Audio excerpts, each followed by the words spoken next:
Good morning. Now we are on the chapter 10, session 2, week 7, session 2. We will start from the dynamic measure binding polymorphic measure and then go to mixed-in interface, multiple inheritance, and the mixed-in inheritance, and have the conclusion. We will finish up this second part for the object-oriented programming. Basically, we are on the polymorphism. First, let's look at the dynamic binding. Here is one example for C language.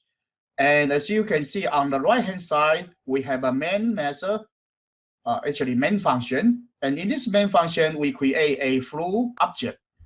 And this flu object is assigned to a pointer, flu1. Body of the flu1 is a flu, so flu1 is a pointer. And then this pointer actually has an object, flu1 over here, and it has its own data field of the M color and M field, and it has a V pointer. And this V pointer, because it is a float type object, so you go to the base class float. So the V pointer point back to the base class. And then we create a object of the orange type, and then assign the address to fruit2. So fruit2 object is right here, and it also have its own data field of M field and M color, and then it has the V pointer going to the derived class orange. And then we create an orange object and then assign to pointer fruit3. And then fruit3 also has a V pointer pointing to the derived class.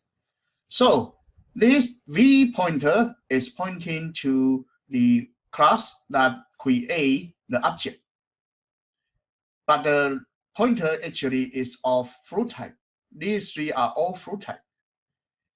And this is a mechanism, we call it the virtual member function resolution. Actually, these are the virtual functions. So now we have a flu1, and then we call it. Then this it actually go back to this object, and this object has a V pointer going to the base class, and we find the implementation of the it by this V table, and then we will find the call. And if we call the fruit2's it function, we'll come back to this fruit2, and it has the V pointer, and this V pointer pointing to the derived class orange. And then we will find a copy of the it function or method over here.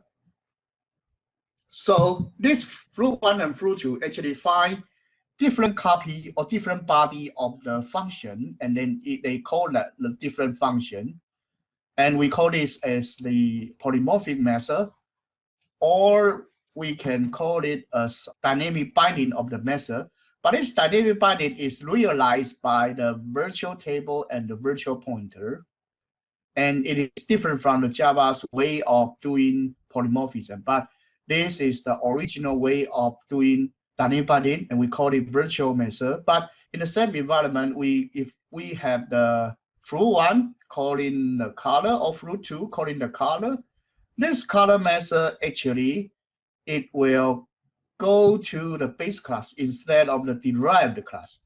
And this one we call it as the static binding. So in the C++ environment, you have the static binding and dynamic binding in the same program, and you need to declare it in order to make sure you got the dynamic binding or the static binding. But in Java's environment, you pretty much got the dynamic binding for instant methods, unless that you have a static method over there, then it's a static method. So the mechanism for Java and C++ are different.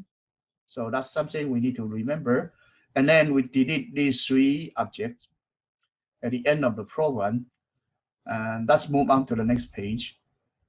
So typical implementation, we need a V table or virtual table. It's created for every class that declare one or more virtual functions or override a virtual function. Such a class is called the polymorphic class, and the function we call it polymorphic method. Functions that override virtual functions are from a parent class are adjusted in the V table of the derived class. Let's go back. So that's the B part. So if you have the definition of the it, you actually, because your V pointer pointing to the base class, you got a copy from the base class. That is the original function or method. And if your V pointer go into the V table in the derived class, and you will call the method in the derived class. And these are called polymorphic method and overriding from the derived class over the base class. And also we have the static binding and this static linking go back to base class for the environment. Let's move on. So the function call is resolved at runtime from matching index in the V table pointing to the actual object's V pointer. So this is called the virtual function and implemented by V table and the V pointer. And this is the polymorphic method. Each object of a polymorphic method has its own V pointer, but there is only one V table per class. The V tables and V pointers are added by the compiler are not visible to the programmer. C double plus polymorphic method, okay, right here. First, let's look at right here. We have it and the PO in the flow class. And in the orange class, we actually have this it method. And this it method will override the method in the base class. But somehow the PO is only available in base class. So this derived class don't have a PO. So these two methods actually are different. Whether you call this if method or the PO method, that will depend on the V table. Subtype polymorphism, the ability to use a derived class in a context that expects base class is called subtype polymorphism. And we have student and professor extending person class. So right here, we actually have a student object, professor object, and then we assign the students' ages to X and professors' ages to Y. And both X and Y are pointer of person type. And actually, the base method, we can use this person's print mailing table. That's the method defined in the person class for print mailing table. And then polymorphic method, we have this student's print mailing table. And this one, actually, you will go to print, get the print mailing table copy in the student class if you use S dot. And if you do X dash arrow sign, you will actually using this pointer, and it had to determine which copy you will call. And in this case, it will need to be resolved by the V table and the V pointer.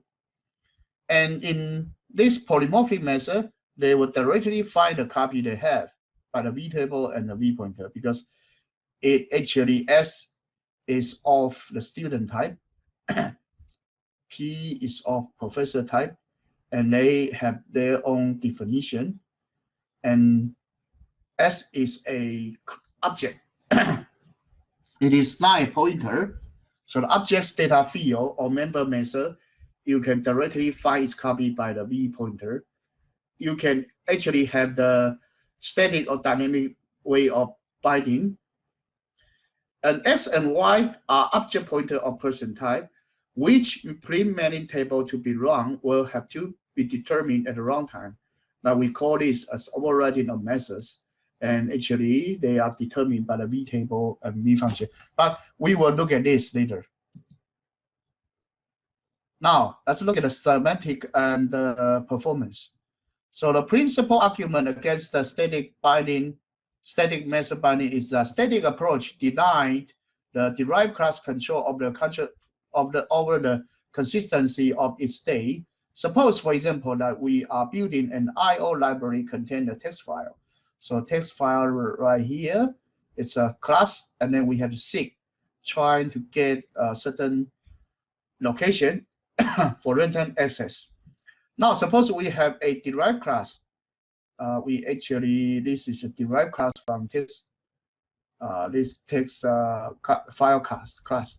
So this one actually extend the text file, and then it has one more data field, and then it actually has the overriding method seek. The code for read ahead text file seek will undoubtedly need to change the value of the cached upcoming characters. If the method is not dynamically dispatched, then we cannot guarantee that this will happen.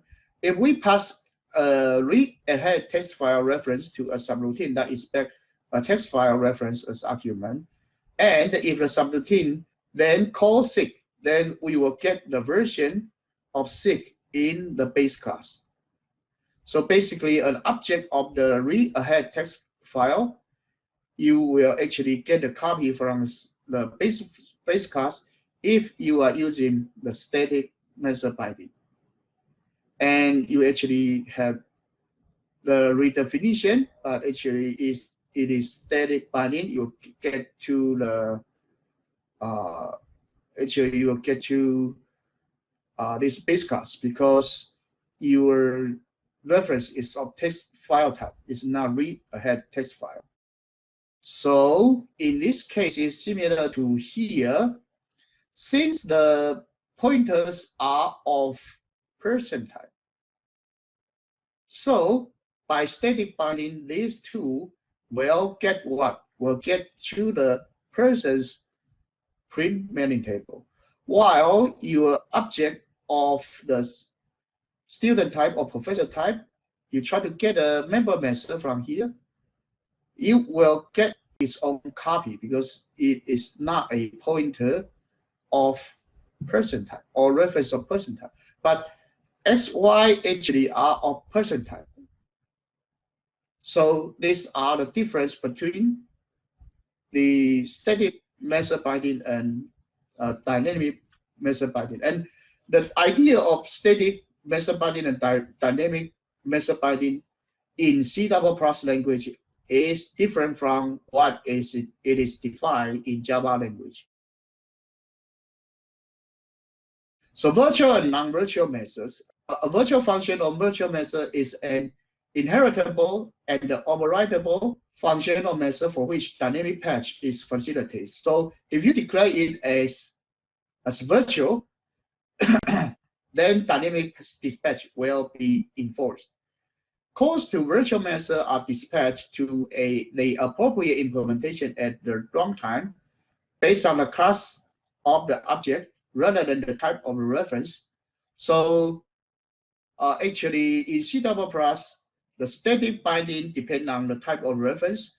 Dynamic binding depends on the class of object on the right-hand side value. So it is called dynamic binding using vtable.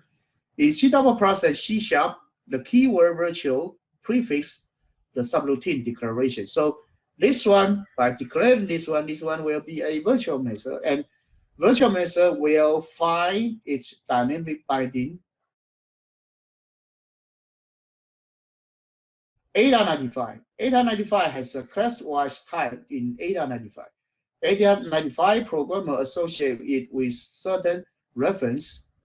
In our mailing label example, a formal parameter or an access variable pointer can be declared to be of the class-wise type like this, in which case all calls to all methods of that parameter or variable will be dispatched based on the class of the object to which it refers. So basically based on the class that it refers to. So right here we have a person that is extendable record. student is a new person, professor is a new person, and we have the definition of different record type over here. So if this object being passed of different class, you will base on the class to find its implementation of the print mailing table.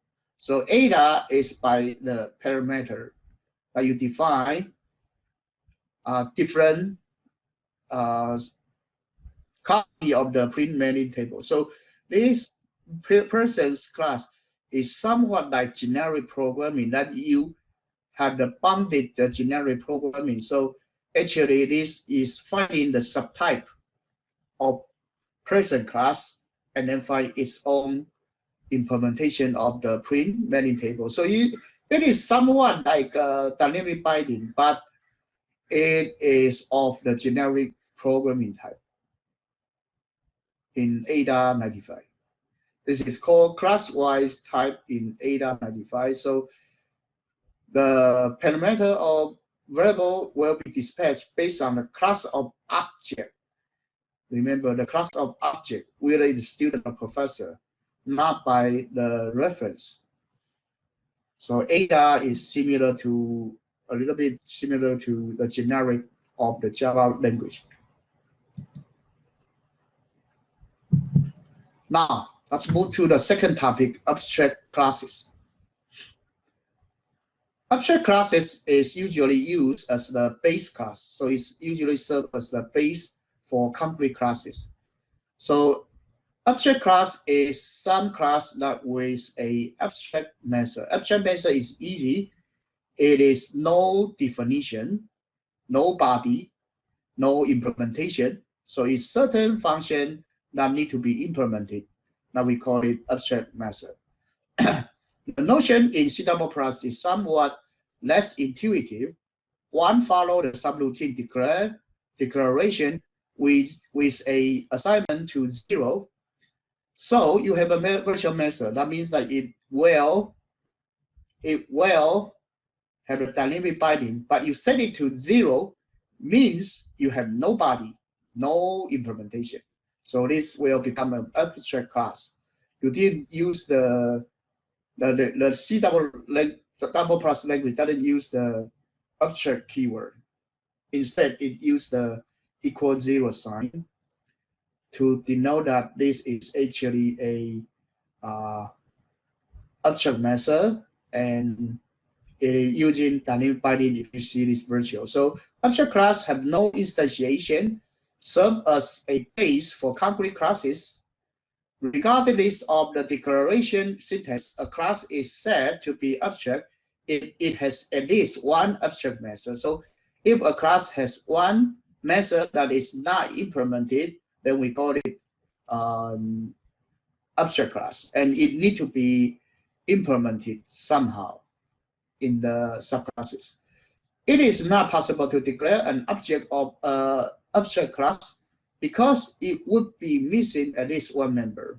So you are not able to instantiate any abstract class object. So right here, we had a comparison between abstract class and the interface. And both of them actually are special cases for class. And in fact, in C++, they don't have the name abstract class or interface. The abstract class in C++ is actually a class with at least one abstract method. And it can have some data field, some concrete method that's acceptable, but there is at least one or more abstract method over there. For interface, there's no data field, and then there's no concrete method, so all abstract methods only. That's interface. These two are different, but in C++, you don't have interface and you don't have abstract class. Both of them, you don't have that. And for class, you can actually implement certain interface. And then you can have the abstract class implement the interface as well. And you have a subclass that is category class, implement abstract class. And actually, for two class, you can actually extend one widget class and implement one interface that is acceptable. And we will talk about this relationship later as well. But usually, having the interface implemented by an abstract class and then subclass to implement the abstract class are the usual, the typical way of using the interface and abstract class, because this abstract class will give you the data field to the subclass, and then certain unimplemented method will be acceptable here. And actually interface with the abstract class, the abstract class can implement those interface methods, and or if you don't want to implement it, you just leave the body as empty, then the interface method will be implemented but actually being bypassed.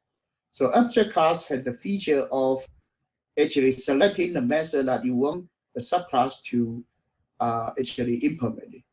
So this abstract class, sometimes some people call it as adapter in the adapter design pattern, but that's not a general case. But this is one way of using the interface abstract class and real concrete class. Dynamic method binding part 2, finding the method implementation. So we talk about this vtable vpointer for C++ language, and we mentioned that Java's way of finding the polymorphic method is different. And in this part 2, we are going to look at how to get the right method implementation for your method. So member lookup, memory organization for dynamic binding. With static method binding, the compiler can always tell which version of method to call based on the type of the variable being used. If no virtual method declaration, you will be based on the reference type or the pointer type to find the copy, because it is actually the static binding. And for the records or objects, it will be dynamic binding because of the vpointer vtable. But for the pointers, the referencing type, it will be the static binding. So this is what is done in C++. But with dynamic method binding, the object referred by an reference or pointer variable must contain sufficient information to allow the code generated by the compiler to find the right version of method at runtime. And with the virtual keyword, actually, you will be enforcing it to the dynamic binding. And technically, we use the vtable, virtual method table, for objects class. So right here is one example of the implementation of the virtual method call. So right here we have the class definition for full class. We have an object data in the heap, and then we have the vtable over here. Okay, let's look at this. Suppose that this pointer for method is passed to the register R1. So this is actually FF is the address for this object. So this F's object's address passed to R1, and then R1's body will find actually it will find using R1. This is the address for F, and R1 as a pointer. You find the body. The body will be this data field here, and it is a pointer. So we find the body. The body is over here. So this body's address, that is vtable, being assigned to R2. So from the vtable R2, and then we plus 3 minus 1. 3 is 3 because M method is number 3, is the third method in the full class. K is the first method. So 3 minus 1 means 2. You have the 2 pointer distance from the starting edges of the table, V table. So by doing this, you found this, and then we use the content of this as a pointer and then assign to R2. So you will be going to a address right here. It actually right here. You load this to R2, the pointer over here to R2. And then we use the R2's value body. It actually point to the method address over here. Then we call this method. So this is how the V table and V pointer work to implement the virtual method code.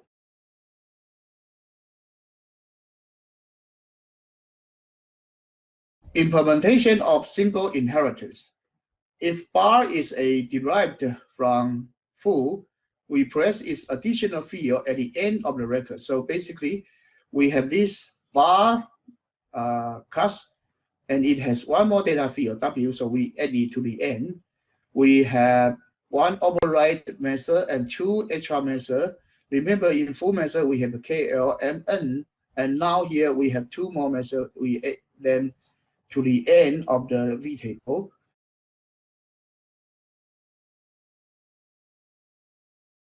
And actually, we create the V table for bar by copying the V table for full over, and then replacing the entry of any virtual method. So this got override by this bar class. And then this S and T are new implementation. So the red one actually is defined in bar class.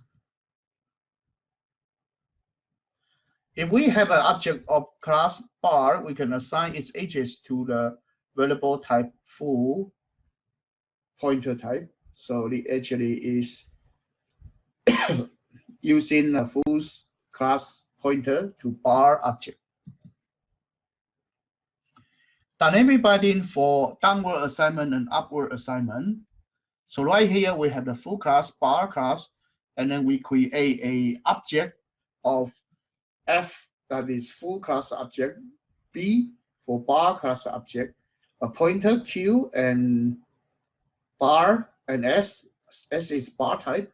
So we assign the edges of B. Edges of B is a object's edges of the bar type. We assign it to Q. Q is full type. This is acceptable because you lost some information, and it is okay because the reference to Q will use the prefix of B's data space and V table. And if we try to assign the full class to the bar type pointer, this will not be acceptable. It's a static semantic error. So this one actually is wrong. So you cannot assign a parent class object to a subtype subclass pointer. That's not acceptable. So that actually will create static semantic error, and in compilation time, this will be detected. Cast in C++. C allows backward assignment by means of dynamic cast operator. So we have this Q. Let's go back. This Q actually is of full type pointer, but bar type object. So this one actually is bar type. It's a full type pointer, but it has a bar type object. So we assign this to a bar type pointer, and this will perform a runtime check. If Q is of bar type object, or it's of bar type pointer, or a pointer of bar type's subclass, then it is acceptable to run this when you run this runtime check. But if this one is actually a full-time pointer, full-time object, then the runtime check will fail and S is assigned with a null pointer. That is this dynamic cast operator. It will perform dynamic checking. That's what it called dynamic cast. For backward compatibility, C++ also supports traditional C style casting. So, but this one actually has no runtime checking. So actually dynamic cast will be safer. So try to use this more instead of the C style casting. There is no dynamic checking. With the C style cast, it is up to the programmer to ensure that the actual object involved is of an appropriate type. No dynamic semantic check is performed. So right here, we have another way of doing dynamic binding in Java and C#. And this is actually totally different from C++ way. So let's look at this. Right here, we have a test function, a test class, we call it a polymorphism demo. And in the main function, we create a new graduate student object and then assign to the static method M. And static graduate student is then student, student is then person, person is then object. So all of these different classes, their object will all be acceptable to M function because of the polymorphism by subtype. Okay, then a method M take a parameter of the object type. You can invoke it with any object. So because of the subtype polymorphism, and you actually take the graduate student. And then an object of subtype can be used wherever its subtype's supertype value is required. So subtype object can always be assigned upward to its parent type. This feature is called polymorphism. And when the method M of object X is executed, the argument X to string is invoked.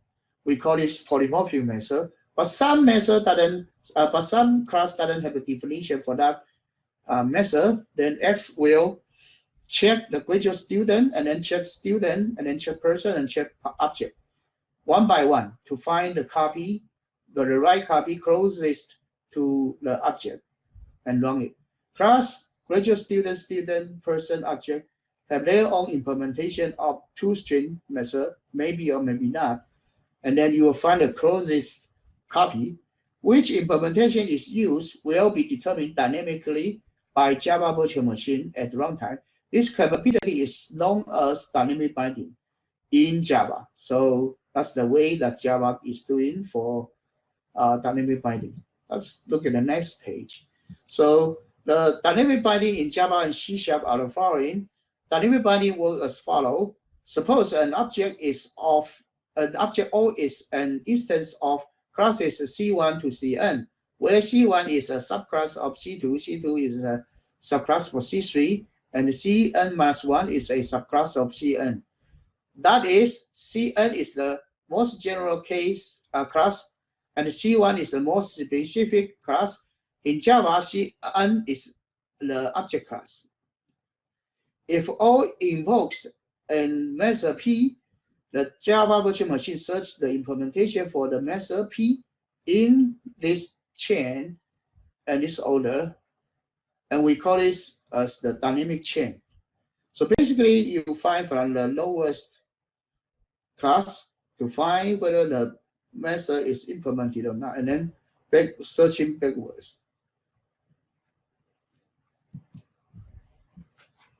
Reverse assignment in LFL and the C#. C# and LFL allow you to use the question equal sign. That's similar to dynamic cast in C++. So it will be same thing. You have a class foo and pointer reference F and class bar and reference B. So B assigned to F is acceptable for upward assignment, and for downward assignment, you need to do inverse assignment, a reverse assignment.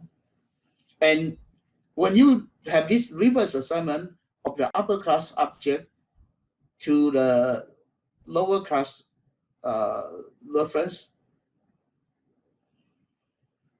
actually at that time you would run the runtime checking, just like C++ dynamic cast. Now let's look at the part 3 for dynamic measure, object closures.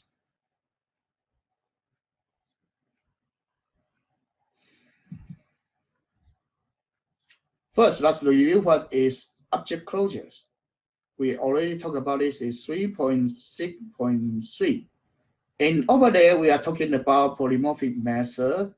And right here, we will, and at that time, I'm sorry, at that time in chapter 3, we are using the measure, polymorphic measure of the lambda expression for the closure. But here, we are talking about the object closure. That is, we have the agent, and this agent is actually an object. And this agent actually including a polymorphic measure that can be shared by everybody else. So this is actually an program agent type of the measure implementation. So we have an interface infunc, and infunc has only one method call, and this is in Java. And we have an agent object class plus X that implement in function interface. So you need to implement the call function. And in this constructor, you get a parameter and assign it to a constant X. So for all call, you will return the parameter I plus this constant X. Okay. So when we create a new plus X agent, we put 2 in there, and this 2 being passed over here. So, I'm sorry, being passed to here, and then X is assigned to 2. So this call I function will return I plus 2. So when we call f.call 3, that would be 3 plus 2 become 5. And if we have an agent of the -x type that also implement infunc, and the call method defined like this, then we actually, with the -x2 and the call x, you will get -1 because you have the, I'm sorry, you will get 1 because your I is 3 and your minus xs is 2, so you got 1. But for multiply x, you will actually get 2 times 3, that will be 6. Here is the object closure. And the previous example, actually, we have one single agent that provide a function call. But in this example, we show you the agent object of the closure will be applied to a whole array. So the motivation is using the object closure as the agent to be passed to different function or method so that you can perform based on that function call in the object and apply to different larger data structure. So right here we have a data structure of array type will be explained. So to create a polymorphic object, you actually need to have the class T, and we have the unary operator class that has the operator. You actually accept any T type, and you set it to be 0. That means this is a abstract class. So unary operator class is a abstract class, and you use this abstract class just like your infunc. So, but because C++ doesn't have the interface, so this unary operator is working like a interface. And then when you declare plus x, it extend the unary operator integer type. So integer type variable got assigned to, I'm sorry, integer type type argument being assigned to the class T, and T can replace by integer. So the operator will actually, this object need to implement a inner array operator of integer type. And the implementation is right here. It is an integer type.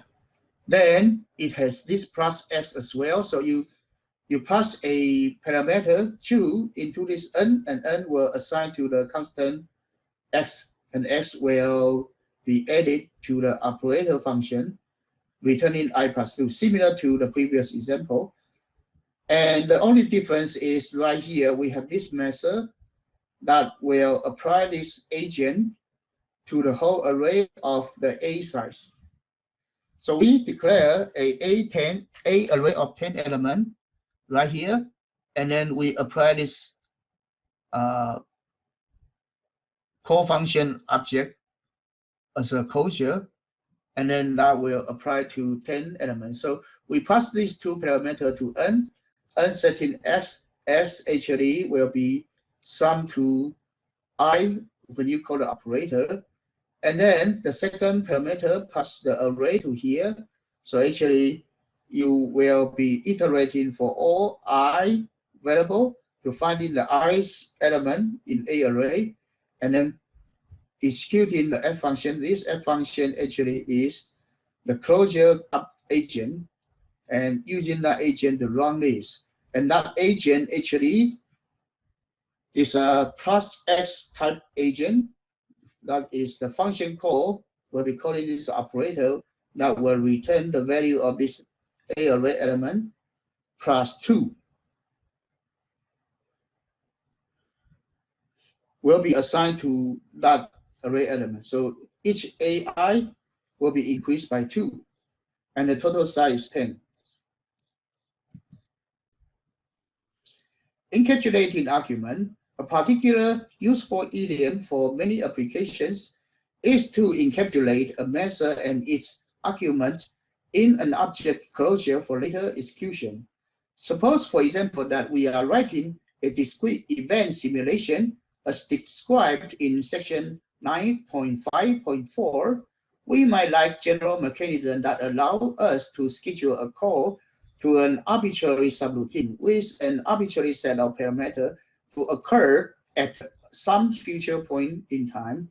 If the subroutine we want to have call vary in their numbers and the type of parameters, we won't be able to pass them to a general purpose schedule A routine. We can solve the problem with object closure as shown in figure 10.5. That's the next slide.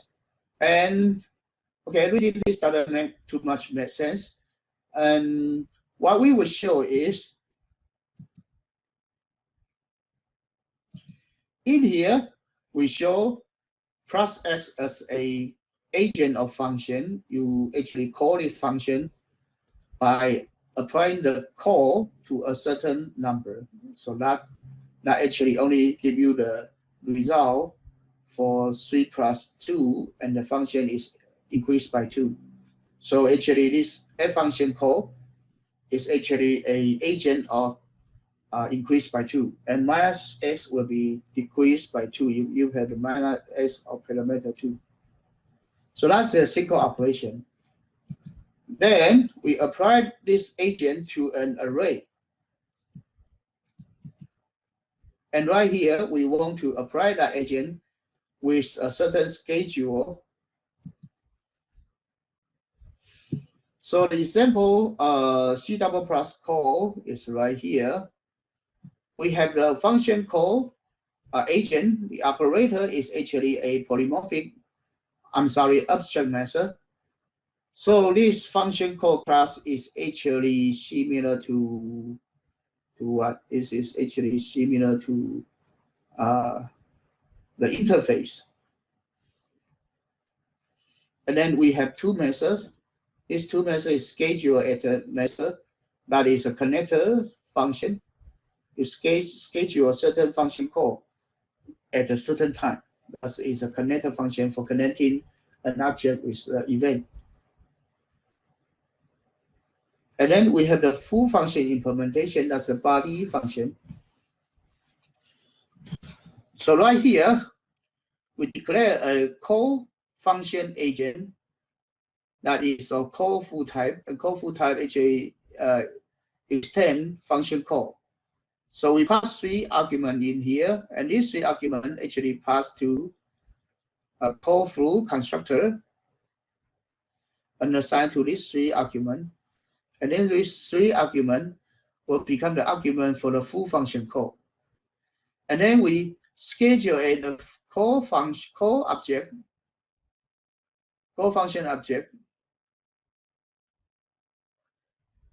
that's created over here.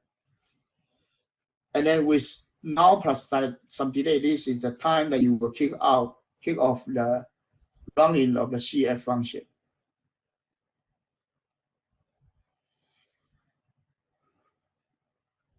So subroutine pointer and the virtual measure class call full encapsulate a subroutine pointer and value to be passed to the subroutine. It is both a parameterless subroutine that can be used to trigger the encapsulated call.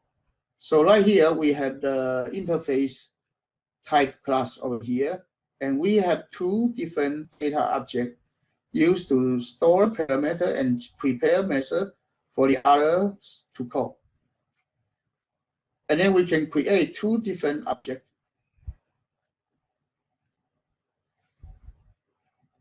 And then they share one operator interface. But you actually can override it.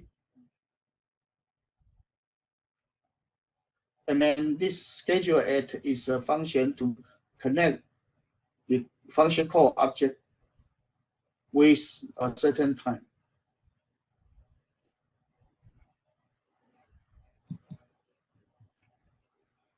C++11 standard object closure. In C++, we have function schedule at would then be defined by taking the object to this standard function void type return.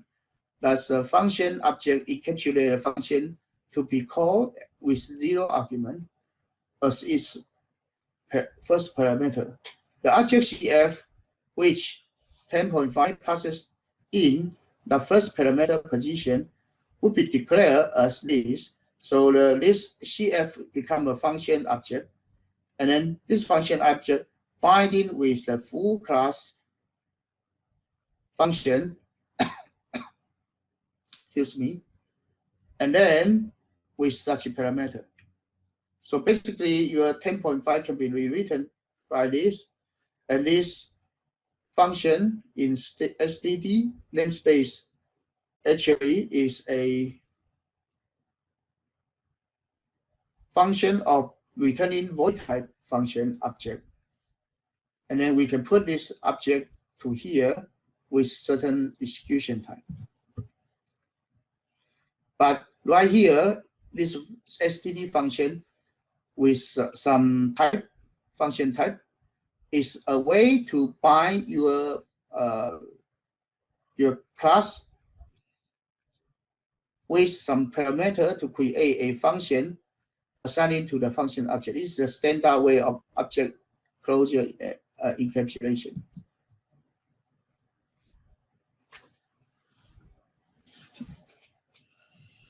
And with such a function object, we can do a lot of things. We can actually have 2 ways. The first way is just binding the function object with the function with the parameter, and then we create a function object. By doing this, we can call by this with certain parameter and function. The other way is to use it with parameter. We can use the binding like this, and then we call by this.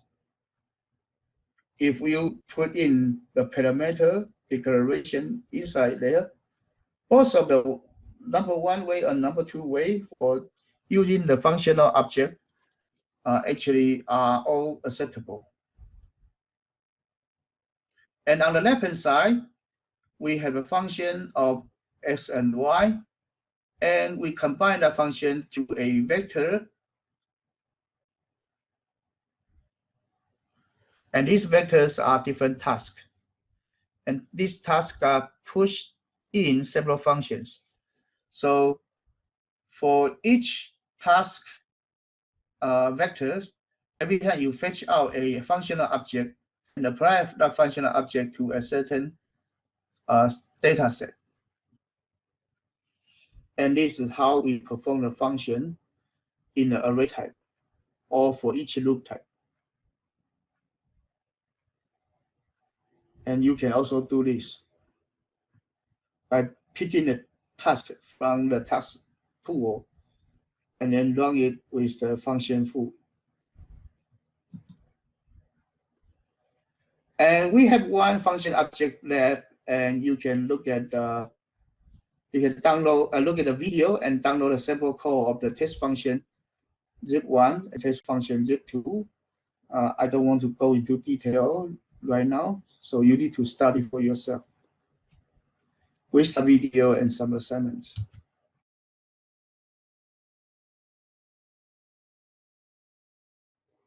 Now, we are going to discuss this mixed-in inheritance.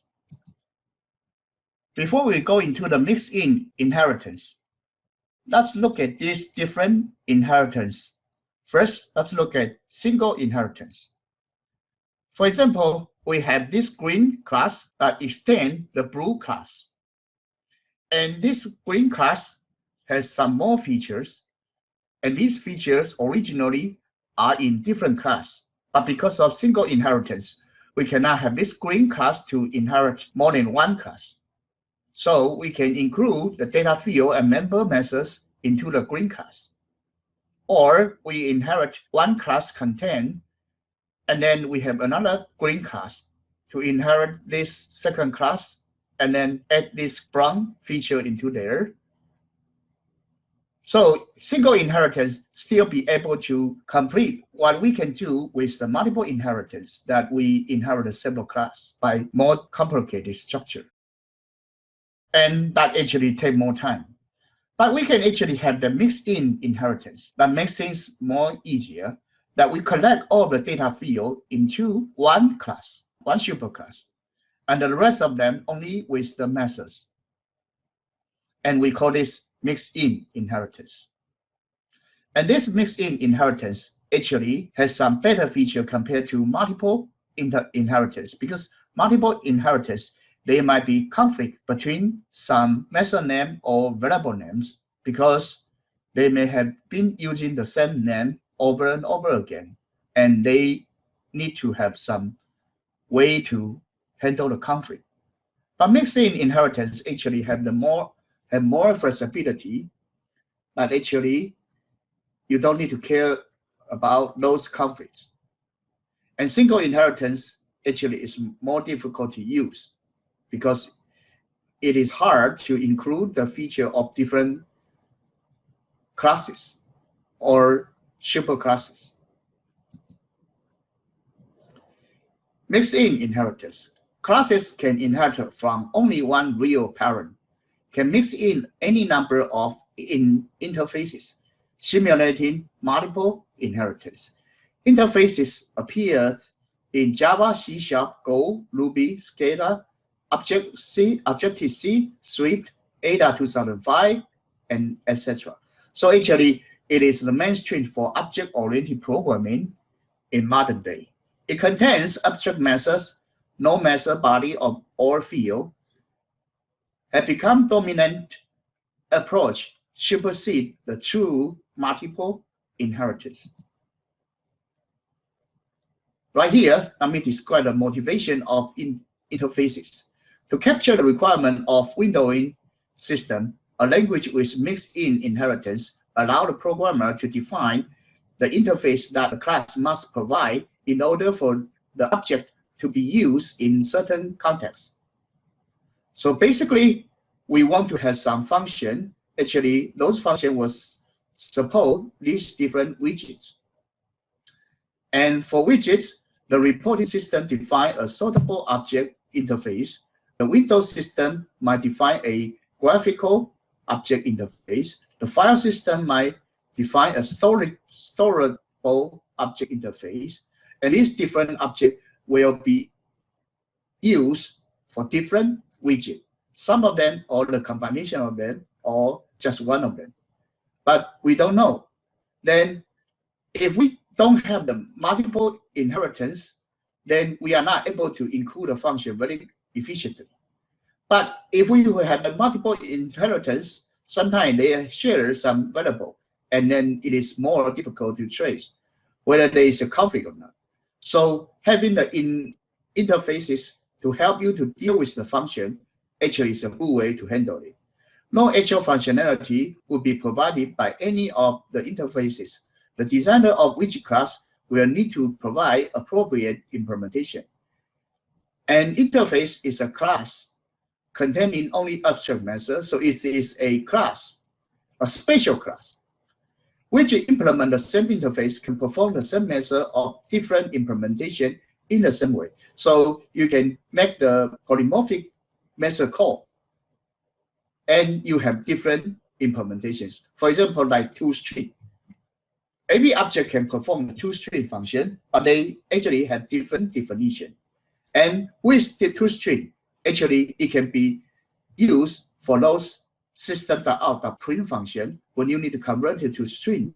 And then that toString is very efficient. You just write the toString method, and all of the print function doesn't need to repeat the conversion of the integer or conversion of certain object into the string format. Same thing for these GUIs. Here is the example for Windows 10 widgets, and all of them may share some interfaces and may have their unique interfaces. Mixing interface to derive the class. On the right hand side, we have shape, and shape is an interface. It is an interface implemented by triangle and pentagon. And you have another interface, color, and that actually has the green color triangle, red color triangle, red color pentagon, and green color pentagon. And you actually have the color interface.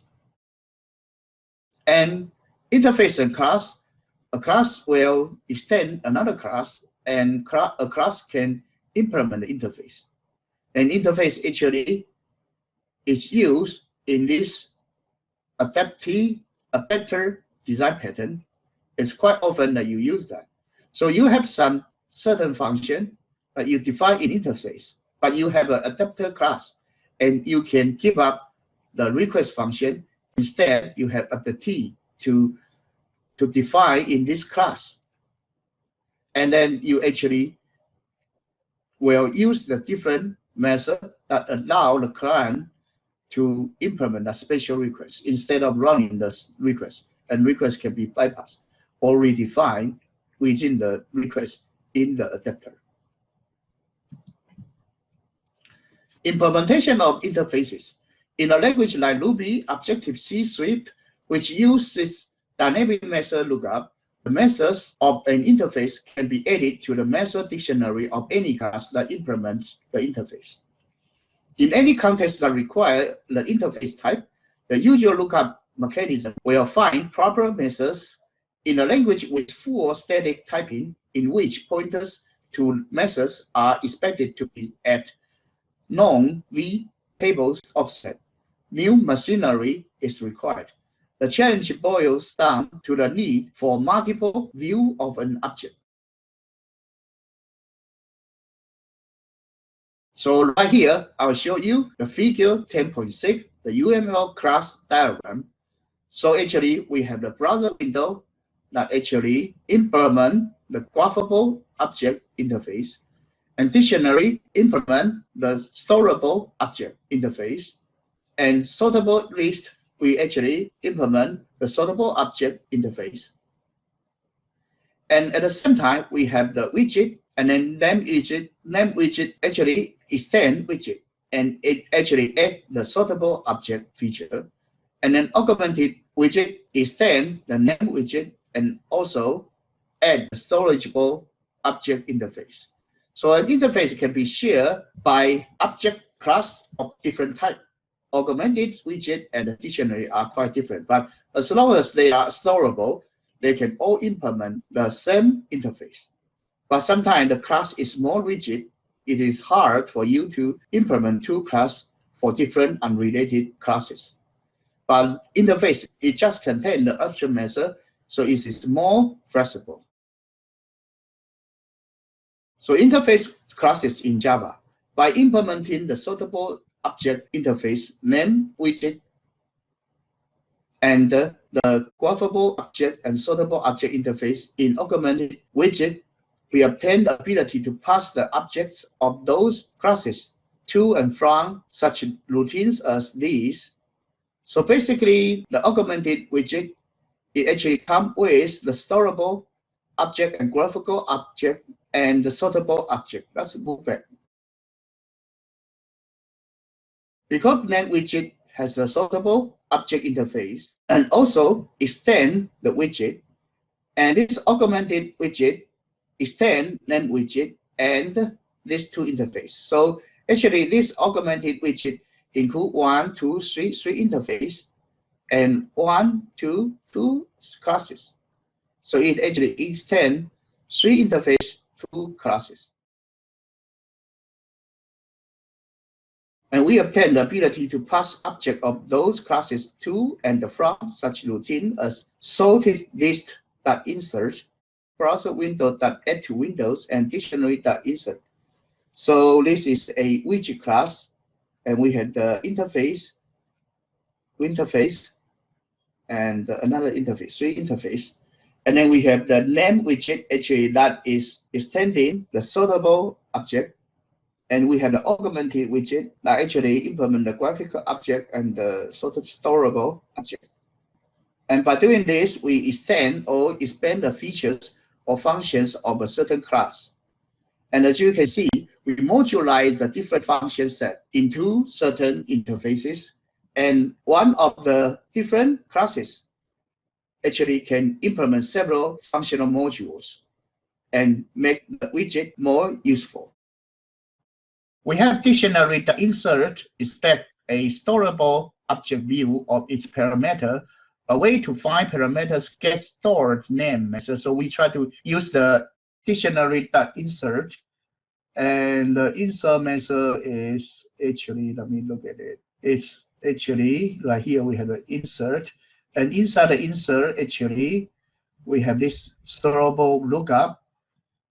And actually, this storable object lookup, for this lookup method, actually we have this, get this stored, and that's the interface, the storable. We have this method in this dictionary class as well.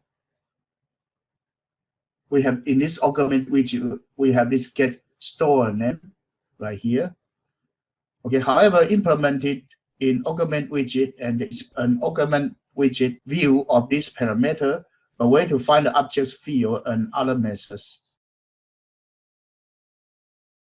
And given the augmented widget implements 3 different interfaces, there is no way a single B table can suffice.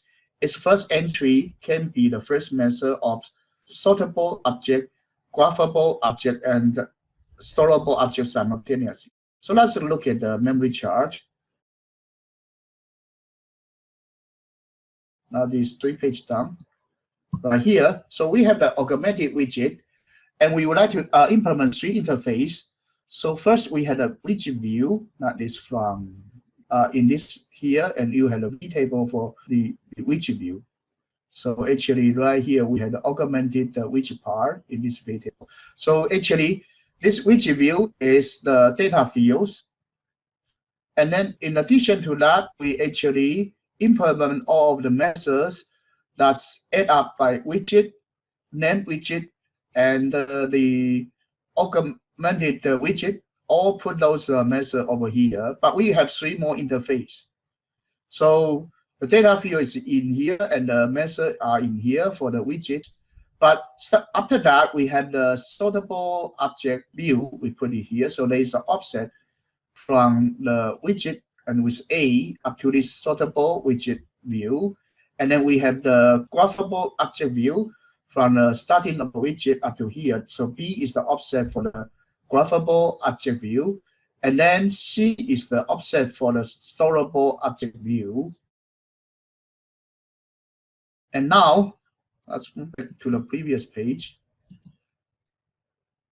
And now, at the compiler's time, we try to implement the mixed-in inheritance. What happens when we insert call? When insert call, storable object that storage the name, this actually, right here, you have the insert function. And insert function, you have the lookup. As insert, and you have lookup. And then right here, you will call this get store name. So we call the dictionary.insert on the augmented widget W, whose address, this W widget address is currently in R1. The compiler, which knows the C offset that is for the storable object V table pointer. So we add C to R1. So basically, initially we know the W and C, and then we add together to R1.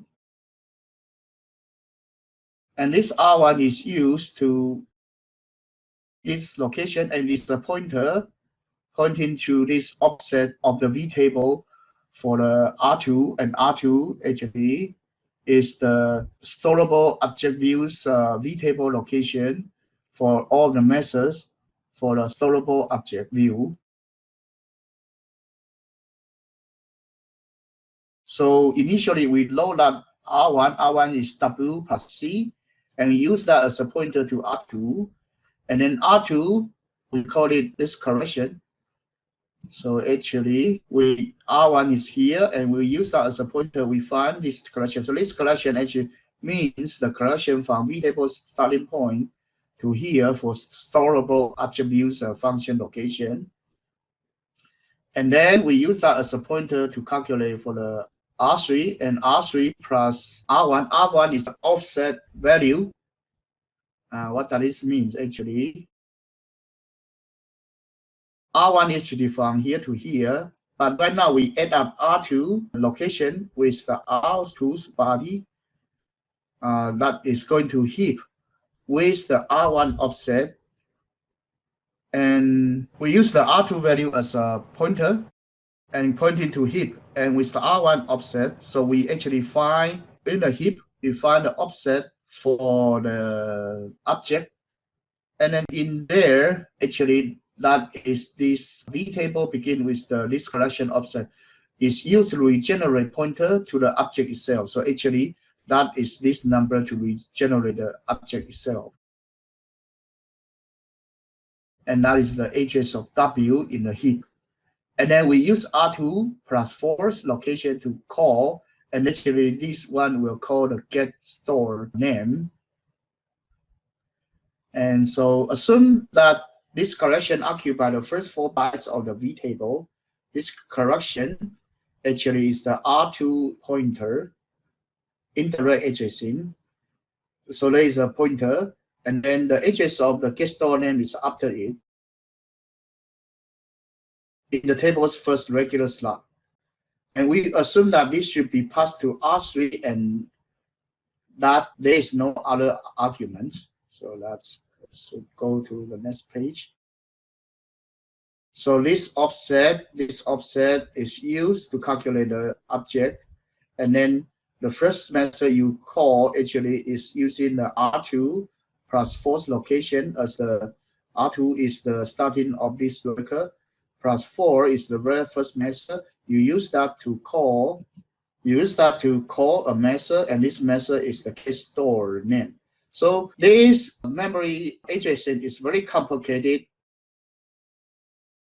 To be short, you try to mix the methods of different interface into one V table, and then you try to use the offset to calculate the right location for those different methods in that V table. That those are coming from different interfaces. And this is the way that implemented in C++ for V table, but it is not used in Java's case. And it is a little bit complicated anyway. So now let's move on to the multiple inheritance. Multiple inheritance in C++, you can have a class that implements several parent classes. Here you can get all the members of teacher and all of the members of researchers, but they might be conflict. If, for example, like name, you may have a conflict. If there is anything that is in both, then code to the member are ambiguous. The compiler disallow them, so it will happen. You have to change the name. Through multiple inheritance, you can, of course, create your own member in a merge class. So you try to avoid those conflicts and create merge class. For example, you can put in by prefix .print, double colon print, to implement the professor print and put those two implementation over here for teacher and researcher. Or you can get both. You can add a new method and use different name for the professor class. As a parent class, you actually select different name for them to use separately when you have multiple inheritance. So professor actually is a teacher and also a researcher. So teacher's method you put into tprint. Researcher's method you put into the rprint. So by doing this, you avoid the conflict because of the multiple inheritance.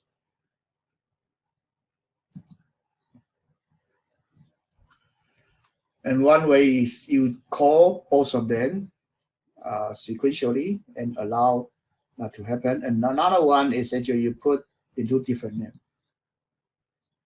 Through multiple inheritance, virtual base classes. In a usual case, you inherit from two classes that are both derived from some other class B. Your implementation includes two copies of the B. For example, you inherit from teacher and researcher. Both of them may inherit a person. So you will duplicate the person twice. So you may have two copies of B's data member. That's often fine, but other times you want a single copy. For that, you make B as a virtual base class. So basically, you can create a virtual base class to solve this problem. Now, its conclusion for this object-oriented programming. Object-oriented programming, analog to the real world, is central to object-oriented programming paradigm. You think in terms of real-world objects that can interact to get things done. Many object-oriented languages are strictly sequential, but the model adapts well to parallelism as well. So in the next week, we are going to touch the concurrent programming on the parallelism. A strict interpretation of the term uniform data abstraction, everything is an object, inheritance, dynamic method binding, or we call it polymorphism. Object-oriented programming. What are the benefits of object-oriented programming? It's modularized, support event-driven programming better, supporting concurrent programming better, supports distributed computing better, supports GUI better. So these are the different advantages of using object-oriented programming. And then support development of application programming interface or foundation class or design framework in different languages. They have different names. Object-oriented programming, lots of conflicting use of the term out there. Object-oriented style available in many languages. Data abstraction crucial. Inheritance required by most users of the term object-oriented. Central of dynamic method binding, a matter of dispute.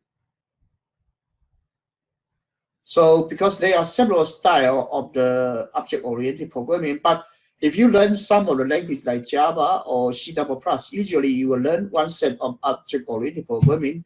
And for maybe 60–70% of the object-oriented programming, they are shared feature. So it's not bad to just learn some language first and then extend to other domain fields. And data abstraction is crucial because you own need to abstract the data to make sure it's safe. So usually you do private data, public methods. Object-oriented programming, Smalltalk and Ruby are closer to ideal object-oriented programming language.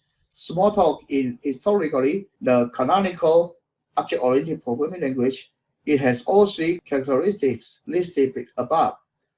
It's based on the thesis work of this A.K. gentleman at Utah in the late 1960s. He went through 5 generations of this Lira's Park, where K worked after graduation. Smalltalk 80 is the current standard for object-oriented programming at the time the book is written. Object-oriented programming. Other languages are described as follows. Right here, we are describing Modular 3, and we start to talk about this, not just the C++. Modular 3 has single inheritance, all methods virtual, so you always use a dynamic binding, no constructor destructor. You are using more like a module in Modular 3. Java, you have the interface mixed in inheritance. All methods are virtual, so basically all dynamic binding.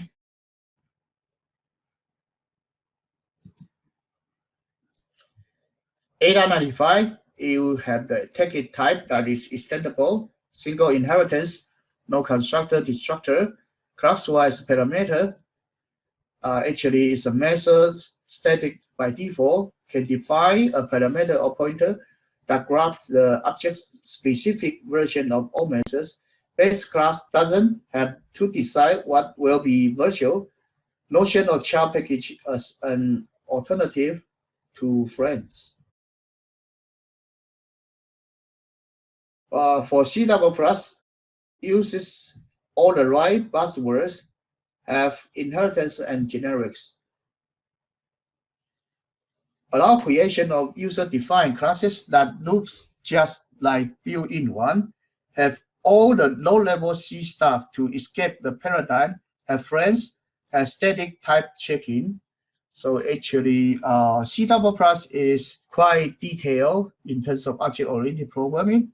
It has the template and has multiple inheritance.